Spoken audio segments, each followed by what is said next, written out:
दोस्तों नमस्कार, स्वागत है एक बार फिर से देश और दुनिया की तमाम बड़ी खबरों में। यदि आपने अभी तक चैनल को सब्सक्राइब नहीं किया है तो कृपया चैनल को लाल बटन दबाकर सब्सक्राइब करें और घंटी बटन भी दबा दें। ये पहली बड़ी खबर है। राजस्थान में 300 यूनिट बिजली होगी फ्री, वित्त मंत्री दिया कुमारी ने कर दिया ऐलान। दरअसल राजस्थान की उप मुख्यमंत्री दिया कुमारी ने बजट पेश करते हुए सोलर ऊर्जा जैसे कई वैकल्पिक कदम उठाए जाने की बात कही। राज्य के 5 लाख घरों को सोलर पैनल से कनेक्ट किया जाएगा। वित्त मंत्री ने बजट भाषण में कहा कि प्रधानमंत्री नरेंद्र मोदी की ओर से किए गए ऐलान के तहत राज्य में 5 लाख घरों की छतों पर सोलर पैनल लगाए जाएंगे। इससे इन लोगों को हर महीने 300 यूनिट बिजली बिल्कुल फ्री में मिलेगी।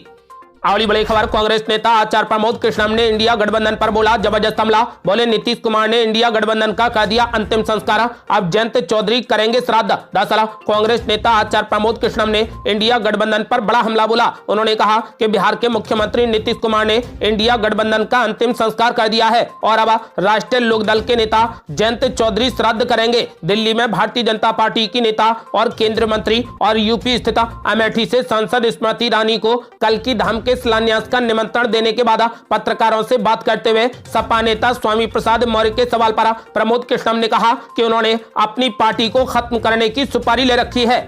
अगली बड़ी खबर, किसानों के आंदोलन में पहुंचे किसान नेता राकेश टिकैत। दिल्ली नोएडा के कई इलाकों में भारी जाम। दरअसल नोएडा और ग्रेटर नोएडा के 149 गांवों के किसान अपनी मांगों को लेकर आंदोलित हैं। उनके आंदोलन का असर दिल्ली नोएडा और आसपास के क्षेत्रों में ट्रैफिक पर भी देखने को मिला है। आपको बता दें कि संसद तक मार्च करने की योजना के तहत हजारों किसानों और ग्रामीणों के एकत्र होने के मद्देनजर नोएडा पुलिस ने दिल्ली से लगी अपनी सीमाओं पर सुरक्षा बढ़ा दी है। आपको बता दें कि किसान नेता राकेश टिकैत दोपहर में ग्रेटर नोएडा में प्रदर्शनकारियों के समूह में शामिल हुए। आपको बता दें कि किसानों के दिल्ली मार्च की घोषणा के बाद नोएडा पुलिस दिल्ली से जुड़ी विभिन्न सीमाओं पर सख्ती से जांच कर रही है, जिसकी वजह से नोएडा ग्रेटर नोएडा एक्सप्रेसवे और डीएनडी सहित विभिन्न मार्गों पर वाहनों की आवाजाही धीमी हो गई है।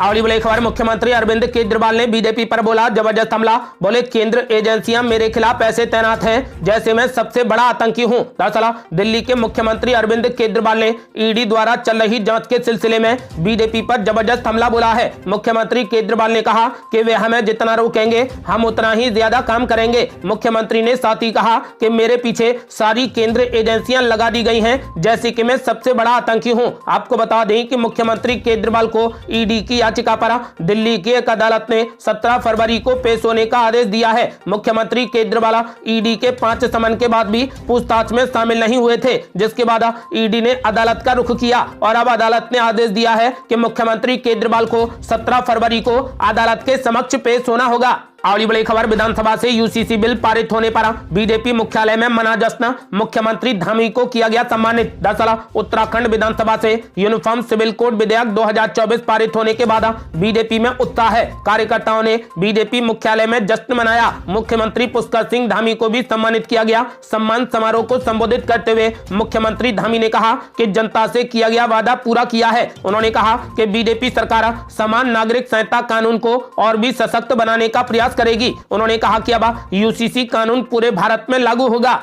अगली बड़ी खबर, हिमाचल से सोनिया गांधी या प्रियंका गांधी को भेजा जा सकता है राज्यसभा, चर्चाएं हो गई तेज। दरअसल हिमाचल समेत देश के 15 राज्यों की 56 राज्यसभा सीटों पर 27 फरवरी को वोटिंग होनी है। इसको लेकर सरगर्मियां लगातार तेज होती जा रही हैं। हिमाचल प्रदेश की एक राज्यसभा सीट पर सभी की निगाहें टिकी हैं। ऐसी संभावनाएं जताई जा रही है कि हिमाचल राज्यसभा सीट से अखिल भारतीय कांग्रेस कमेटी की पूर्व अध्यक्ष सोनिया गांधी या उनकी बेटी और कांग्रेस महासचिव प्रियंका गांधी को राज्यसभा भेजा जा सकता है। अगली बड़ी खबर, यूसीसी पर मौलाना मुफ्ती साहबुद्दीन रजवी ने दिया बड़ा बयान। बोले शरीयत के खिलाफ किसी भी कानून को नहीं मानेगा मुसलमान। दरअसल यूनिफॉर्म सिविल कोड को लेकर तमाम संगठनों की तरफ से अपनी राय दी जा रही है। वहीं मौलाना मुफ्ती साहबुद्दीन रजवी ने उत्तराखंड विधानसभा में समान नागरिक संहिता बिल पेश किए जाने पर अपनी प्रतिक्रिया दी। उन्होंने कहा कि शरीयत के खिलाफ कोई भी कानून मानने के लिए मुसलमान मजबूर नहीं है। इस तरह एक तरफा कानून बनाकर लागू करना संविधान के विरुद्ध है। उन्होंने कहा कि लिव इन रिलेशनशिप को मान्यता देना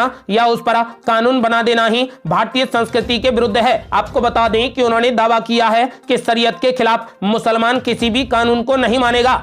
बड़ी खबर, दिल्ली के मुख्यमंत्री अरविंद केजरीवाल ने बीजेपी पर बोला जबरदस्त हमला। बोले केंद्र सरकार ने विपक्ष को लेकर बना रखा है हिंदुस्तान और पाकिस्तान। दरअसल दिल्ली के जंतर मंतर में केंद्र सरकार की टैक्स नीतियों के खिलाफ केरल सरकार प्रदर्शन कर रही है। इस बीच दिल्ली के मुख्यमंत्री केजरीवाल का इस पर एक बड़ा बयान सामने आया है। केजरीवाल ने कहा कि आज यहाँ पर केरल के मुख्यमंत्री को कामकाज छोड़कर धरना करने आना पड़ा है। देश को ये दिन भी देखना पड़ा, आधे राज्यों में विपक्ष की सरकार है और आधे में उनकी है। उन्होंने कहा कि लेकिन ऐसा लग रहा है कि केंद्र सरकार ने विपक्ष को लेकर हिंदुस्तान और पाकिस्तान बना रखा है। अगली बड़ी खबर, यूपी में टूट गया गठबंधन, सपा नेताओं ने दे दिए संकेत, जयंत चौधरी के लिए बन गई नई राह। दरअसल उत्तर प्रदेश में सपा और रालोद का गठबंधन लगभग टूट गया है। समाजवादी पार्टी के साथ में गठबंधन में रहे राष्ट्रीय लोकदल ने भारतीय जनता पार्टी नेता एनडीए के साथ जाने का पूरा मन बना लिया है। ये दावा सपा सूत्रों ने ही किया है। समाजवादी पार्टी के उच्च सूत्रों के मुताबिक जयंत चौधरी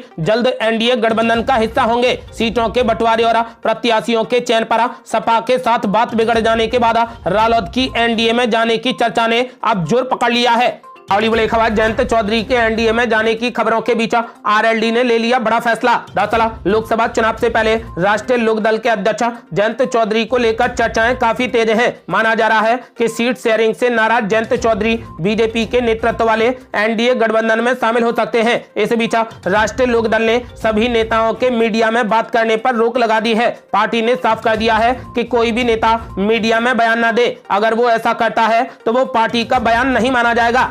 अगली बड़ी खबर, मिलिंद देवड़ा के बाद महाराष्ट्र में कांग्रेस को लगा एक और बड़ा झटका। एक और पार्टी के बड़े नेता ने दे दिया इस्तीफा। दरअसल बाबा सिद्दीकी ने कांग्रेस से इस्तीफा दे दिया है। अभी वो किस पार्टी के साथ में जाएंगे ये उन्होंने खुद साफ नहीं किया है, लेकिन बीते कुछ दिनों से ये चर्चा है कि वो अजीत पवार की एनसीपी के साथ में जा सकते हैं। महाराष्ट्र में लोकसभा चुनाव से पहले कांग्रेस को ये दूसरा सबसे बड़ा झटका है। इससे पहले कांग्रेस के वरिष्ठ नेता मिलिंद देवड़ा ने पार्टी का साथ छोड़ दिया था और वो एकनाथ शिंदे गुट की शिवसेना में शामिल हो गए। आपको बता दें कि अब बाबा सिद्दीकी ने कांग्रेस पार्टी से इस्तीफा दे दिया है और माना जा रहा है कि वो अजीत पवार की एनसीपी के साथ में शामिल हो सकते हैं।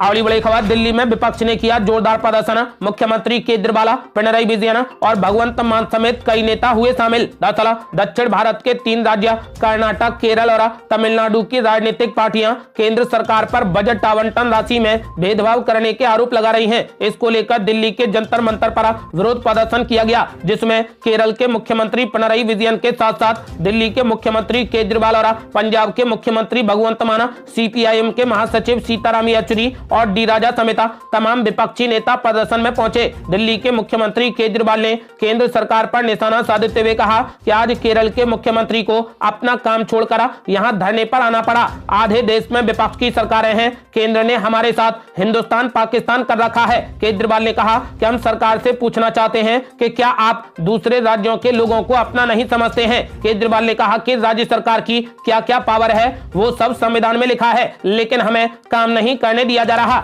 अगली बड़ी खबर, बीजेपी ने किया बड़ा दावा, कहा झूठ बोल रहे राहुल गांधी, मुख्यमंत्री बनने से 2 साल पहले ओबीसी में रजिस्टर्ड हुई थी पीएम मोदी की जाति। दरअसल भारत जोड़ो न्याय यात्रा के दौरान कांग्रेस नेता राहुल गांधी ने प्रधानमंत्री नरेंद्र मोदी की जाति को लेकर उन पर जबरदस्त हमला किया। उन्होंने आरोप लगाया कि पीएम मोदी ओबीसी पैदा नहीं हुए थे। गुजरात के मुख्यमंत्री बनने के बाद उन्होंने अपनी जाति को ओबीसी के रूप में अधिसूचित कराया। अब बीजेपी ने उनके इस बयान पर जमकर पलटवार किया। बीजेपी ने कहा कि राहुल गांधी सरासर झूठ बोल रहे हैं। पीएम मोदी की जाति को उनके गुजरात के मुख्यमंत्री बनने से पूरे 2 साल पहले 27 अक्टूबर 1999 को ओबीसी के रूप में अधिसूचित किया गया था।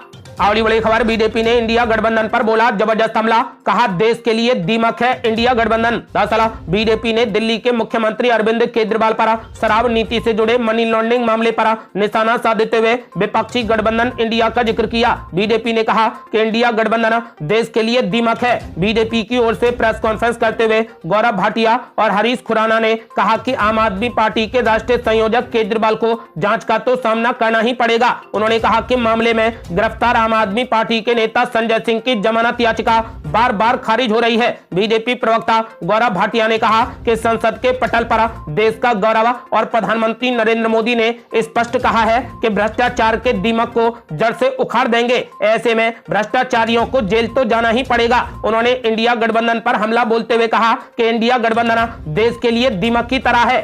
अगली बड़ी खबर, बरूद्दीन अजमल ने यूसीसी पर बोला जबरदस्त हमला, बोले राम मंदिर बनना मुसलमानों पर जुल्म है। दरअसल बरूद्दीन अजमल ने यूनिफॉर्म सिविल कोड यानी यूसीसी और राम मंदिर निर्माण पर कहा कि राम मंदिर बनना मुसलमानों पर जुल्म है और यूसीसी को लाना मुस्लिम महिलाओं पर हमला है। आगामी लोकसभा में एनडीए के 400 सीटें जीतने के प्रधानमंत्री के दावे पर बरूद्दीन अजमल ने कहा कि पीएम मोदी को अपनी बात कहने का पूरा हक है, वो चाहे 370 पार कहें या 400 पार कहें, उनके सामने कोई विपक्ष नहीं है और ये देश के लिए दुर्भाग्य की बात है। उन्होंने ये भी कह दिया है कि विपक्ष अगली बार संसद की गैलरी में दिखाई देगा।